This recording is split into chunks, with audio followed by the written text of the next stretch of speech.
Presenting Patch and Ride. Revolutionary, permanent, easy. This is how it works. Locate the puncture with our leak detector. Bubbles form showing you where the puncture is.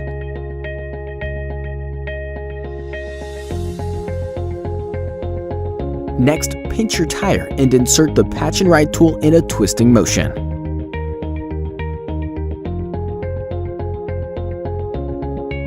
Pull the slider back, then move it forward to its original position. At this point, the patch has been inserted. Pull the tool out and pump air in the tire.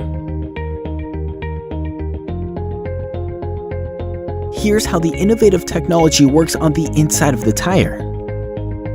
Pinch the tire to create a gap between the inner tube and the tire.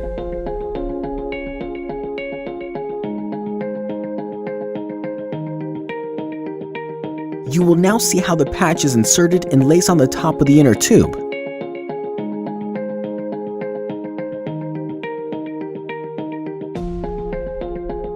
The thin rubber stem confirms that the patch was successfully placed.